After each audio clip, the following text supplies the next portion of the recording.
मुझे पता था कि आप मेटल पे अपना जो पॉजिटिव स्टैंड है उसके बारे में जिक्र करेंगे, पर अगर गौतम जी पूरे साल को देखें तो निफ्टी मेटल इंडेक्स ने जी हाँ आउट परफॉर्म ज़रूर किया है निफ्टी 50 को।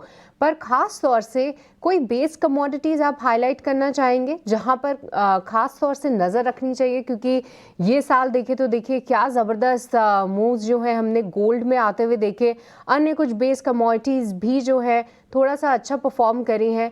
पर साल 2025 के लिए कोई ऐसी कमोडिटी जहां पर खास तौर से फोकस रखना चाहिए, जो कि बोल्ड कॉल आती हुई दिखेगी आपकी तरफ से, कोई ऐसा पॉकेट है?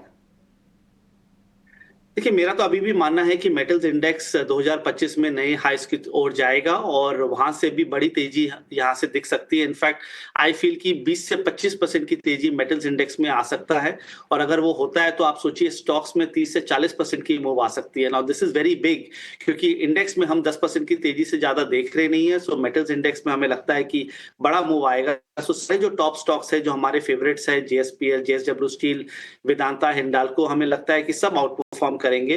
तो मेटल्स एक ऐसा सेक्टर है जिसमें ध्यान रखनी चाहिए, जहां पर ओवरवेट रहना चाहिए। और चाइना से जो न्यूज फ्लो आया है पिछले 2-3 हफ्तों में, मेरे हिसाब से वो पूरे स्टांस को हमारा और सॉलिडिफाई करता है। सो इसीलिए मेरा मानना है कि मेटल्स अच्छा करेगा।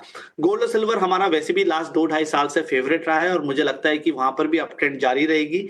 पिछले 1-1.5 महीने में गोल्ड और सिल्वर एक रेंज में चले गए, बट आई थिंक ये एक नॉर्मल सी कंसोलिडेशन है। इस कंसोलिडेशन से वो अगले 1-1.5 महीने में निकलेंगे, और मुझे लग रहा है कि इस साल 2025 में गोल्ड $3000 तक टेस्ट कर सकता है और सिल्वर $40 टेस्ट कर सकता है। तो यहां से 15 से 20% की तेजी हमें गोल्ड और सिल्वर में दिखती है। तो अगर आप इक्विटी मार्केट्स में ओवर वैल्यूड स्टॉक्स में अगर आप प्रॉफिट बुकिंग कर रहे हैं, तो आप गोल्ड और सिल्वर में टॉपअप कीजिए। जो न्यू एज जो स्टॉक्स हैं वहां पर अच्छी बाइंग आई है। अगले साल में ट्रंप भी लौट आएंगे।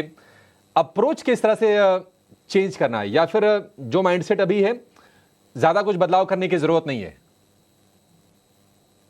नहीं, मार्केट का जिस तरह से डेटा निकल के आया है 6 हफ्तों में, लग रहा है कि थोड़ा सा अप्रोच चेंज करना पड़ेगा। क्योंकि हुआ क्या है कि market has move from growth to value. So जो high value high P stocks जो थे वो अंडर परफॉर्म कर रहे हैं। आपने देखा होगा एशियन पेंट्स हुआ, और ऐसे कुछ स्टॉक्स है, एचयूएल में क्या हो रहा है, या ऐसे कितने सारे स्टॉक्स है जो ग्रोथ हम लोग मानते हैं जहां पर अंडर परफॉर्मेंस है। और जो वैल्यू सेगमेंट है, जो वैल्यू सेक्टर है, उसमें ज्यादा आउट परफॉर्मेंस है। 2024 एक ऐसा साल था जहां पर हर तरीके के स्टॉक को हम लोगों ने नैरेटिव्स के बेसिस पे वहां पर बहुत बड़ी अपट्रेंड आई। बट अब I think the men have been separated from the boys. इसका मतलब है कि हर तरह का स्टॉक चलेगा नहीं। जहां पर अर्निंग्स हैं और जहां पर अर्निंग्स विजिबिलिटी है, वो तरह के स्टॉक्स ही चलेंगे। और पिछले 2 सालों में आप कुछ भी स्टॉक लेते तो आपका पैसा बन रहा था बाजार में। अब लग रहा है यहां से अगर आप दिसंबर 25 के बारे में बात करें, तो हर तरीके के स्टॉक में पैसा नहीं बनेगा। आपको टॉप स्टॉक्स में रहना है। हर सेक्टर के आप टॉप 3 और 4 नेम्स में रहिए, वहां पर आपको आउट परफॉर्मेंस मिलेगी। So I think that is one key message, कि जो रिलेटिवली वेल प्राइस स्टॉक्स है वैल्यूएशन के हिसाब से, उनमें रहना है, और हाई वैल्यू स्टॉक्स में नहीं रहना है। तो हाई वैल्यू काउंटर्स को फिलहाल अवॉइड करें।